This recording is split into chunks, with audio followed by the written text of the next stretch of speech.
Bueno, buenas tardes. Bienvenidos a los que vinieron, bienvenidos a los que están online. Capaz que hacemos alguna pruebita para los que están online, si me están escuchando o no. Capaz que alguno puede poner en el chat si me confirman eso. Pero bueno, la idea del día de hoy es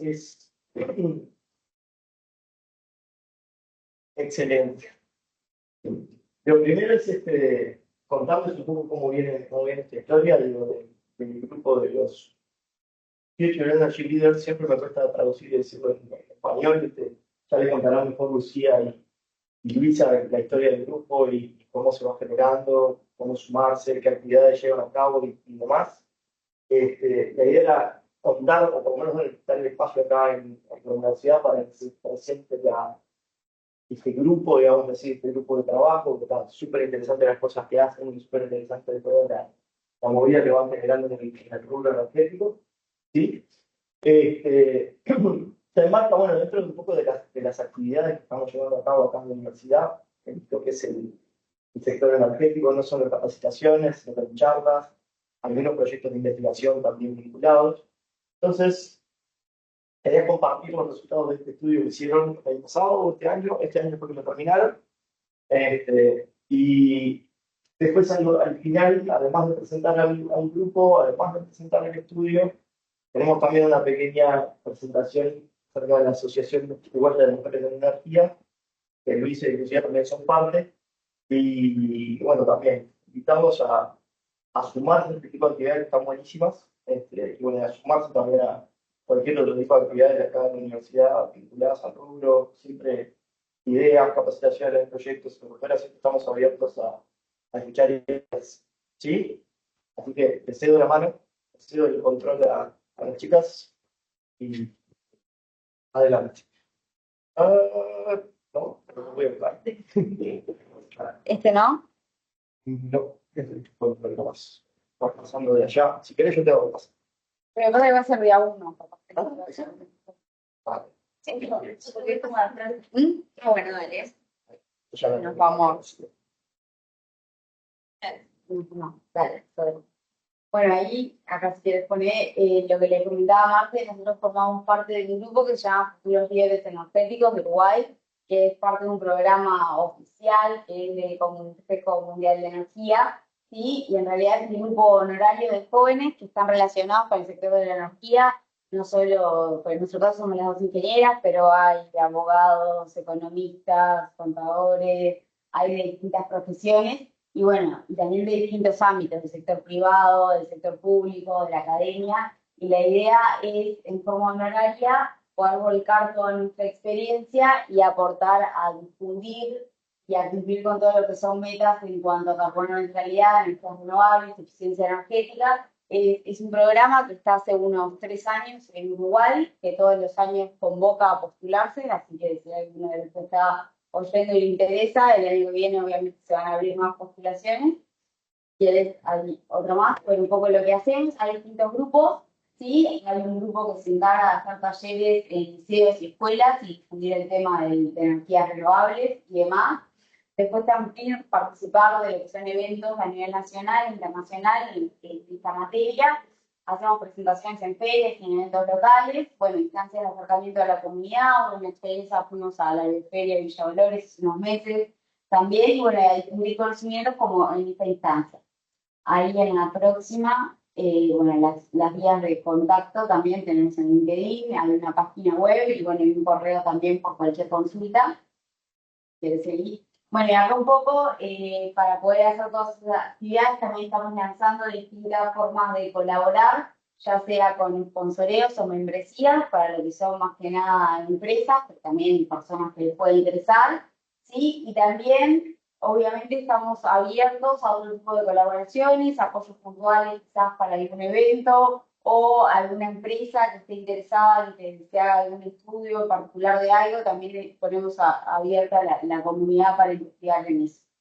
Eso es un poco en lo que dice Futuros Líderes en general, y acá un poco las fotos de los que somos dentro del programa Futuros Líderes. Hay un grupo que es el grupo de descarbonización, que ahí están todos los integrantes, que voy a nombrar: Felipe, Francisco, Marilí, Gabriel, Agustín, Noelia, Emiliano, bueno, Luisa y yo, y también en lo que es este trabajo que vamos a presentarles hoy, la colaboración de la Universidad de KTH de Suecia con Lars Arvidsson, que lo que hizo fue colaborar con la parte de investigación en este trabajo como parte de su tesis de maestría. Entonces, este grupo lo que busca es tomar temáticas de interés para investigar y, bueno, profundizar en esos aspectos.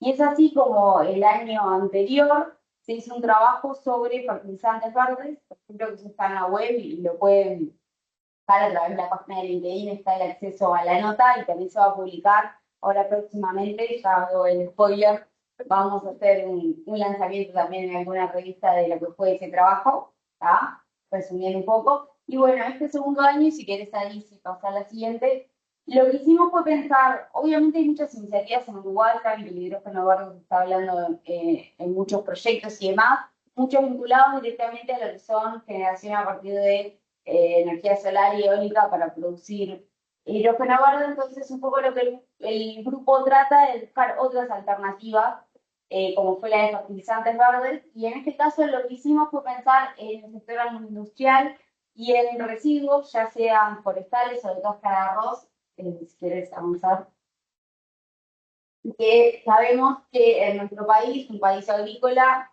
hay abundante de este tipo de residuos y que el uso actual es bastante limitado. Entonces, nada, tratar de explorar otra alternativa sustentable para el uso y gestión de estos residuos. Y así ver la viabilidad, lo que hicimos es ver si es viable o no utilizar esto como materia prima para producir hidrógeno. Y ahora voy a dar paso a Luisa para que cuente un poco al respecto. Eh, Primero, para dar introducción al tema y cómo definimos nosotros entonces esta investigación en específico, les quisiera contar cómo fue esta iteración de análisis en el cual participamos para definir la materia prima que vamos a utilizar y la tecnología también seleccionada. En principio, bueno, hay muchos paradigmas alrededor de estos proyectos de valorización de residuos. ¿Cómo son residuos? Quiere decir, algo fácil de conseguir, estamos solucionando un problema y lo van a entregar sin costo para que se lleve. Partiendo siempre de que estamos solucionando un problema, de que los residuos son un problema para una industria, se tiende a pensar que estructurar todo un proyecto en base de residuos es sensible. Y en nuestro análisis, en toda esa investigación de residuos que están de materia prima, biomasa que estábamos haciendo, nos dimos cuenta que no es tan simple y que de hecho uno de los principales elementos de riesgo de ese tipo de proyectos es justamente el suministro de materia prima. En nuestro análisis identificamos diferentes fuentes de biomasa, de residuos que podríamos utilizar, entre ellos residuos sólidos urbanos, residuos del sector ganadero como estiércol, residuos forestales y cáscara de arroz. Para empezar a seleccionar cuál era la mejor materia prima, empezamos a tener entrevistas, hablamos con diferentes instituciones y diferentes profesionales que estaban llevando adelante estos proyectos. Y ahí entendimos las dificultades que podía haber para cada uno de estos residuos, para cada una de estas materias primas de nuestro proyecto. Y entendimos también las dificultades de recolección que podían tener. Pero como todo esto parte de una revisión bibliográfica y de información que estaba publicada, la falta de información de algunos residuos también fue un problema para nosotros. Pero, bueno, a ver. Entonces, nos enfocamos en lo que sería la materia prima más viable para eso. Y acá la industria maderera tiene un rol muy importante, porque si empezamos a evaluar el sector, vemos que el sector forestal es un sector en plena expansión. Las exportaciones de madera y celulosa se han multiplicado por 8 en los últimos 15 años. Representan hoy el segundo rubro de exportación de mayor importancia en el país, después de la carne y otros subproductos. Esto lo posiciona a nivel económico entre los más importantes del país, por lo cual le da unas características ideales para este análisis de sus residuos. En términos porcentuales, representa aproximadamente el 20% de las exportaciones del país.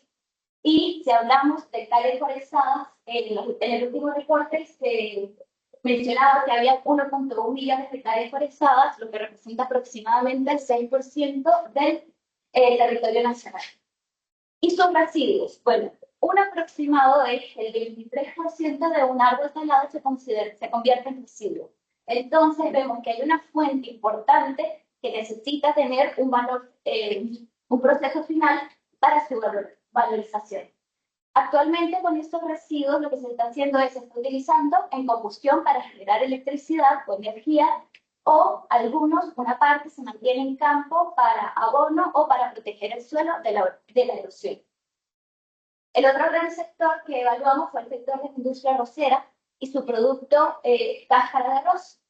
Para esto vimos que, por ejemplo, en el año 2023, el 5% de las exportaciones de bienes del país fueron el arroz, justamente, y es el segundo producto agrícola de exportación por detrás de la soja, posicionándolo también como un producto de valor económico muy relevante para el país.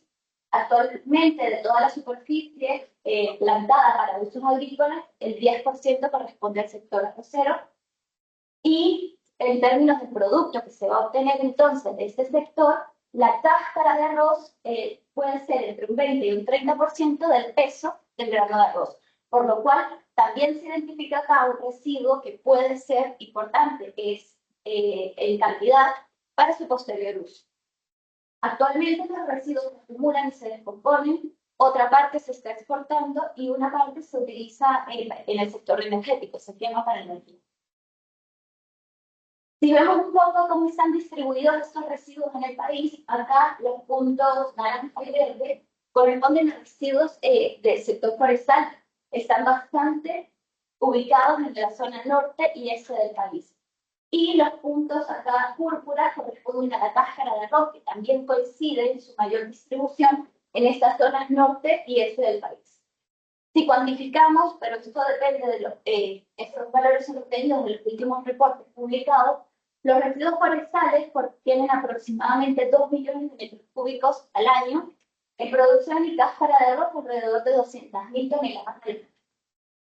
Y pensando en una potencial localización para un proyecto que valorice estos residuos, nosotros identificamos estas tres áreas que están allí, principalmente por la distribución de la materia prima. Pero un proyecto siempre va a tener que ser analizado caso a caso, porque en ese caso nosotros sabemos dónde están los residuos. Pero también hay que evaluar dónde se va a consumir el hidrógeno y hacer un caso costo-beneficio que es más conveniente tener la planta cerca de la fuente de materia prima o tener la planta donde está el consumidor de hidrógeno. Y para contarles un poco cómo fue que seleccionamos la tecnología que fuera más adecuada para este proyecto, esta parte fue la que trabajamos con la Universidad KTH, que mencionó Lucía, donde Lars nos ayudó a evaluar las diferentes tecnologías que hay, los pros y los contras, de manera que nosotros pudiésemos seleccionar la mejor tecnología. No quiero entrar en mucho detalle técnico, pero sí quiero mencionarles las tecnologías que evaluamos y los pros y los contras de cada una de esas. Por ejemplo, entre los procesos que sirven para producir hidrógeno a partir de biomasa están procesos biológicos, en el cual, en principio, es un proceso de fermentación, en el cual la materia prima va a entrar a un reactor de fermentación para que bacterias específicas la descompongan y salga hidrógeno como producto final. ¿Qué pros y qué contras puede tener esa tecnología? Primero, la materia prima tiene que ser tratada y acondicionada para que entre en ese reactor de fermentación, porque no puede entrar tal como llega, se tiene que preparar un caldo de cultivo que vaya a entrar al reactor y, bueno, se ajuste el proceso. Entre los elementos o ventajas que tiene esto es que tiene un bajo requerimiento energético externo, por lo cual, si se pudiesen alcanzar proyectos a gran escala, se podría pensar en un hidrógeno a bajo costo. Pero ese es el gran problema. Hoy no hay proyectos a gran escala que manejen residuos o cantidades voluminosas de residuos para su tratamiento. Otro de los procesos que evaluamos fue procesos electrobioquímicos, en los cuales, para ser muy simplista acá, es un proceso de electrólisis. Conocemos la electrólisis del agua, es un proceso similar, pero la entrada va a ser un electrolito que se hace en base a la biomasa que recibimos. En este caso, se puede transformar en glucosa, etanol u otro que pueda entrar en el reactor y interacciones con la membrana y con la membrana de intercambio de protones o la célula de electrólisis microbiana que interactúa en el proceso. Y al final se va a obtener el hidrógeno, que es lo mismo, se quiebra la molécula y se tiene el hidrógeno como producto final. Desventajas de este proceso, que se tiene que tratar la materia prima de entrada también, se tiene que transformar o acondicionar en este electrolito que va a entrar en la celda de electrólisis y puede requerir mucha energía externa en el proceso, lo que va a encarecer al final el costo del hidrógeno. Y el último proceso que evaluamos son los procesos termoquímicos, en los que principalmente evaluamos clasificación y pirólisis. La pirólisis es un proceso en el cual, por altas temperaturas, se transforma la biomasa o se descompone en un gas o también en extractos líquidos. Es muy ventajoso, pero depende del producto final que se quiera. En este caso, como nosotros estábamos pensando en hidrógeno como producto final, la bibliografía mencionaba que había otras tecnologías más eficientes.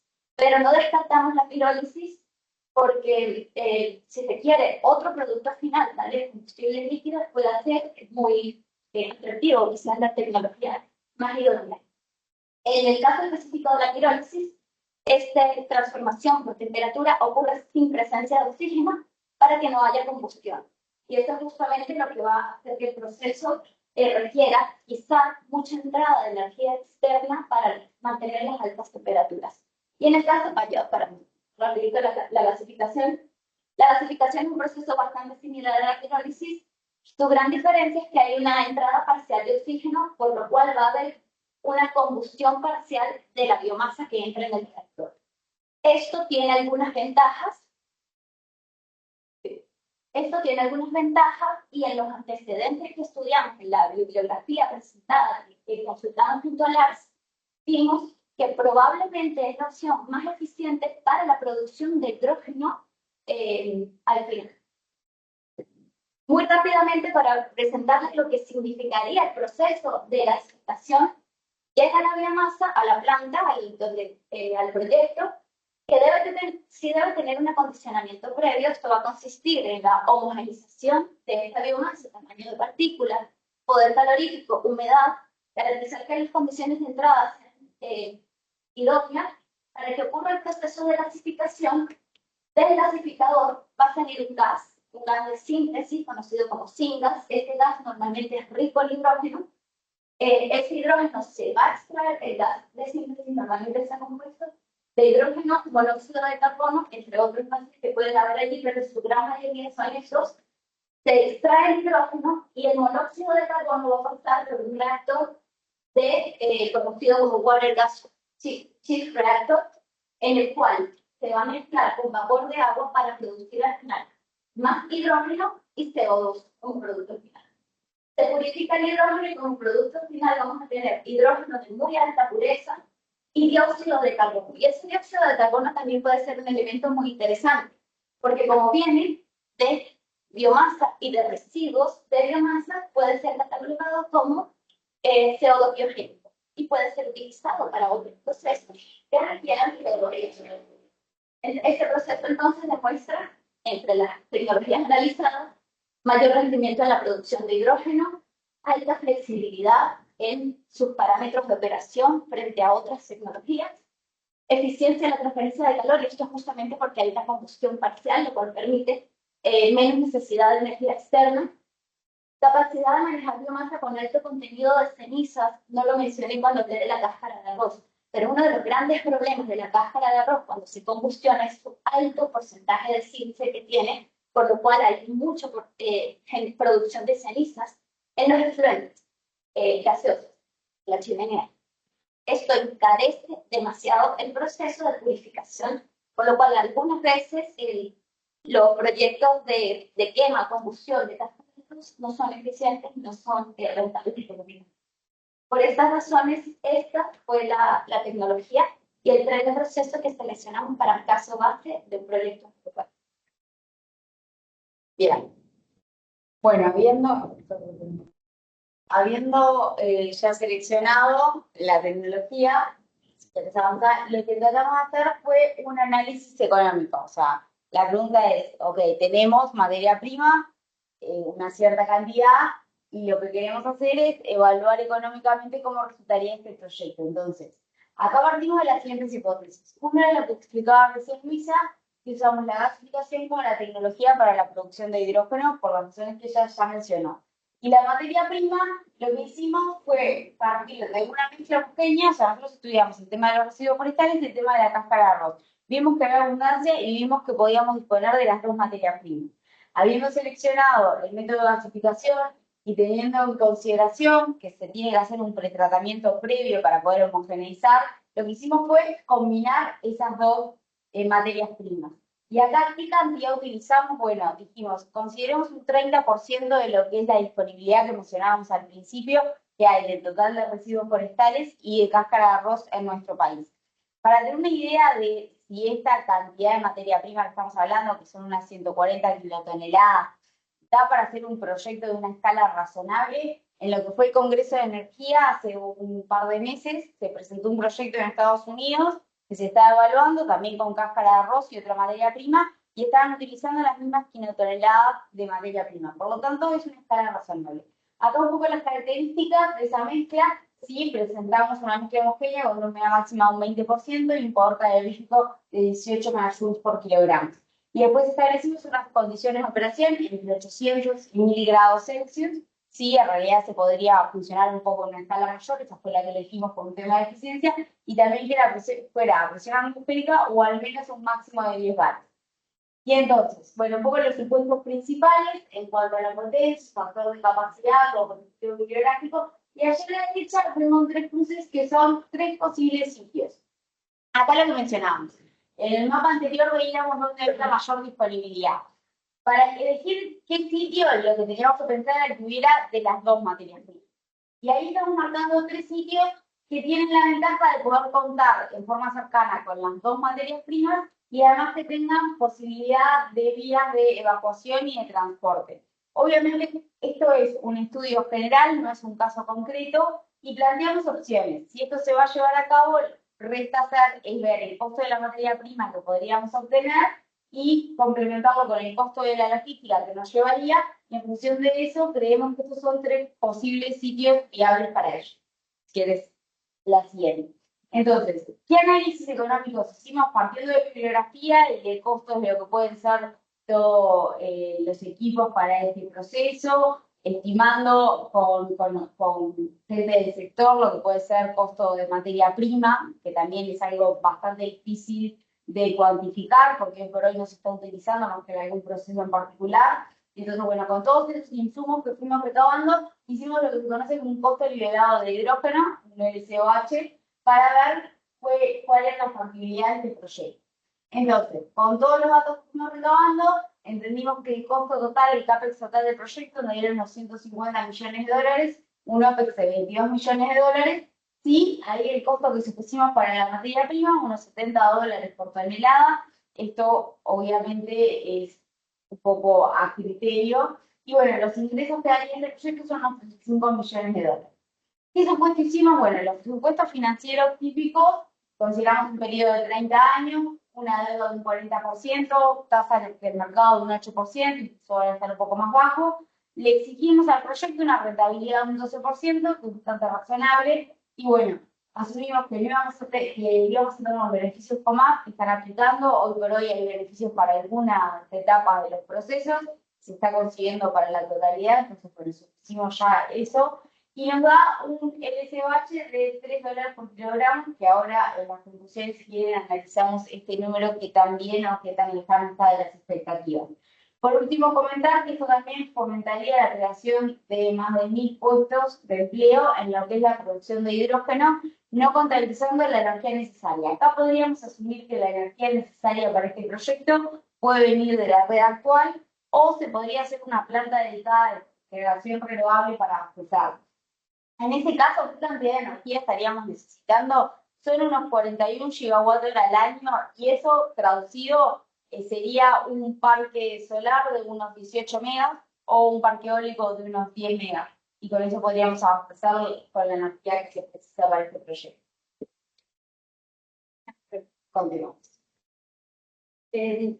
Los aspectos regulatorios que evaluamos para el proyecto Bueno, realmente no hay una regulación específica para este tipo de proyectos, para este tipo de procesos, y todavía para el hidrógeno se está armando todo lo que es una regulación en temas de seguridad. Pero sí hay regulación a la que podemos citar o a la que podemos hacer referencia que probablemente este proyecto va a necesitar. En el tema de las autorizaciones ambientales, por la complejidad del proyecto y como mencionó Lucía, es una planta que puede llegar a tener en equivalencia más de 10 gigawatts de potencia, que seguramente va a tener que pasar por evaluación de impacto ambiental y va a necesitar una autorización ambiental previa para su operación. Aspectos territoriales, hay que identificar dónde se va a ubicar ese proyecto y cómo está categorizado el suelo donde se va a ubicar la planta. Porque, bueno, hay que ver qué categoría tiene el suelo y si hay que hacer una reglamentación, etc. Uso de agua. Si bien no es un proceso de electrólisis, de los cuales ya hemos escuchado muchísimo todos, que requieren agua para el proceso directamente, sí se necesita agua y podría llegar a ser considerable, sobre todo para las reacciones que van a ocurrir dentro de todo el flujo del proceso. Por lo cual, la toma, se debe pensar muy bien cuál va a ser la toma de agua para este tipo de proyectos, la fuente y los permisos que se tengan que pedir para poder utilizarla en el proceso. Conexión a la red, si va a estar conectada a la red de UTE, lo más probable va a tener que tener todas las autorizaciones necesarias.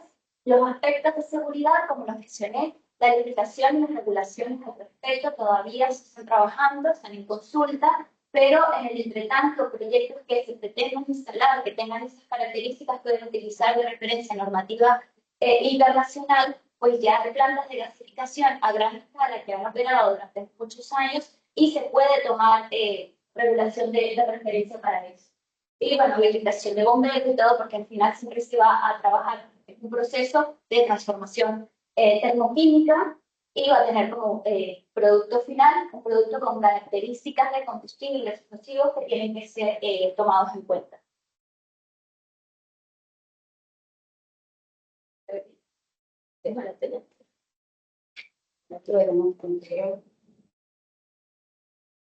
Bueno, el siguiente paso que hicimos, después de haber hecho los números, seleccionado el proceso, fue analizar un poco las barreras. Lo que hicimos fue clasificarlas en 4 grandes ejes, ¿sí? En aspectos técnicos, un poco fue lo que detallamos antes, aspectos culturales y sociales, económicos y ambientales. Entonces, enmarcado en estas 4 categorías, que tratamos de identificar cuáles creemos que son las principales barreras para poder llevar esto adelante. ¿Quieres seguimos? Bueno, los aspectos técnicos, como un poquito lo que mencionamos, no voy a entrar en detalle. Sí me gustaría destacar acá que para el análisis de estas barreras no solo contamos con la colaboración para la parte ambiental de LARS, de la Universidad de KTH, sino que estuvimos reunidos con gente del sector, tanto de la industria forestal como arrocera, y gente de la universidad también, de la PIN, para que nos pudiera contar un poco de primera mano algunas de las barreras que ellos también han identificado.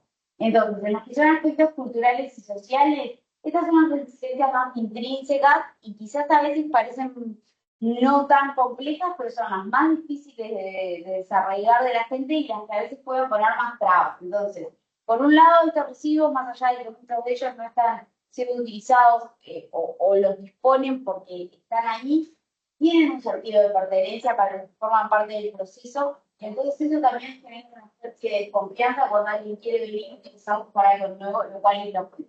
Entonces, a lo que apuntamos acá es tratar de comunicar y de difundir y de concientizar sobre las problemáticas y el uso que se le podría dar y tratar de involucrar, ya sea con actividades de difusión o con pilotos, involucrando a la academia, involucrando a ámbitos educativos, para poder tratar de que esto sea algo más natural y que esto forme parte del conocimiento de toda la población.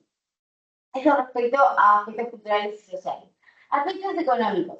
En general, y esto no es específico de la producción de biohidrógeno a partir de cáscara de arroz y residuos forestales, sino a todo lo que es la producción de hidrógeno y también a todo lo que es un nuevo proceso o lo que se está desarrollando, que son rentabilidades que en un principio tienen una curva de madurez y tienen rentabilidades no tan altas, lo que hace que dificulte si no se apunta a tener incentivos. ¿Sí? Entonces acá hay un tema de incluso sobrepasando lo que son costos de transporte o costos de suministros que hay que levantar o a través de incentivos básicamente para poder hacer que los números cierren mejor la ecuación. Y además hay una realidad que mencionamos un poco al pasar, que es hoy por hoy, dado restricciones ambientales, hay que hacer algo con esos desechos. Entonces, la gente de la industria arrocera, por ejemplo, las grandes arroceras, ya han empezado con procesos de generación de energía eléctrica a través de estos residuos porque no los podían dejar así como están. Entonces eso hace que haya otros procesos alternativos ya funcionando y que haga que también dificulte poder apuntar a esto. Entonces, apuntar a lo que sean incentivos y a instrumentos, ya sean nacionales o también internacionales. Y por último, bueno, los aspectos ambientales, ¿sí? La biomasa lignocelulósica es un recurso renovable, pero eso no implica que no tenga que analizarse todo el proceso. En general, lo que se hace es un análisis del ciclo de vida desde el inicio, desde que se planta el árbol, digamos, hasta que se produce el hidrógeno, y cómo en cada etapa hay formas de mitigar los efectos. Y acá hay algo que es importante, porque muchas veces también con la generación de estos residuos se penaliza en el aspecto ambiental, pero en el caso de Uruguay no es que se estarían plantando árboles ni cosechando arroz para producir el hidrógeno, sino que son materias primas que ya están y lo que tratamos es de darle un uso y una gestión a eso. Entonces eso mejora un poco lo que es el y bueno, las conclusiones. Todo este trabajo fue marcado en lo que es el compromiso con el cambio climático, que Uruguay está apostando fuerte, así como muchos otros países. ¿Sí? Y apuntar un poco, como mencionábamos al principio, no a la idea quizás más convencional, sino a las que quizás cuesta más, ya sea procesos alternativos de hidrógeno, y también apuntar a los sectores hard to abate, es decir, los más difíciles de hacer renovables. Uruguay tiene una matriz renovable, más del 90%, si pensamos en la matriz eléctrica, pero si nos vamos a la matriz primaria de Uruguay, más de un 40%, por ejemplo, proviene de los fósiles, y 2/3 de eso es debido a la industria del transporte. Entonces, el sector del transporte y el sector de la industria son sectores que se ha de apuntar a hacerlos más renovables, y esto puede ser una solución, el hidrógeno a partir de residuos forestales y de cáscara de arroz. ¿Sí? Obviamente, más allá de los números, hay otras barreras como las que mencionábamos, sociales, ambientales, que va a haber que seguir levantando. Y otro de los aspectos que me gustaría destacar dentro de las conclusiones, esto sería lo que a nivel de normativa europea se conoce como biocombustible avanzado. ¿Y por qué nos interesa la normativa europea? Uruguay está pensando en muchas de las alternativas de hidrógeno para exportar. Entonces, poder adaptarnos a esa normativa nos interesa. Y también es una contribución a mitas en el sector transporte, que mencionábamos que son uno de los sectores hard to abate. Por ejemplo, la normativa europea está exigiendo que el 29% sea a partir de renovables, pero a su vez ha puesto una cuota, un porcentaje para lo que son biocombustibles avanzados, dentro de lo cual entraría esto. Un 5,5% para 2030 se espera que sea a partir de biocombustibles avanzados. Y bueno, también lo que mencionábamos, estos son ventajas en lo que es gestión de residuos y economía circular de residuos que son en abundancia en nuestro país, que existen y que están enmarcados dentro de la raíz agropecuaria que tiene nuestro país. Y esto se enmarca en lo que es un modelo de negocio agrario y que busca descarbonizar en forma descentralizada en nuestro país. Hay un poco el número que mencionábamos hoy, un levelized cost of hydrogen de $3 por kilogramo. Esto está bien, está mal, es razonable. Y bueno, y acá lo que le planteamos son dos estudios, ¿sí? Uno, el informe global de Hydrogen Review, que lo que hace es analizar lo que se dice el costo de distintas formas de producir hidrógeno. Entonces hay un rango de 2,5 a 10, dependiendo de la materia prima, pero está dentro de ese rango. Y después este otro trabajo, que es el Clean Hydrogen Production Pathway de 2024, apunta a $5,1 por kilogramo para lo que es biohidrógeno. Así que bueno, el número dentro de todo dio dentro de los rangos. Por último, nos gustaría destacar que obviamente hay que apuntar y hay que trabajar en lograr una madurez tecnológica y de los mercados, que aún falta. Y, no, ¿querés ahí? No, y que para esta madurez va a tener que ir acompañada de lo que son incentivos y alineados con las políticas para poder materializar todos estos desarrollos, tanto estos que estamos presentando como muchos otros que hay en la vuelta, y que esto nos va a permitir abrir puertas y crear un nuevo sector industrial. Ahora sí. Bueno, esto es un poco la presentación del trabajo.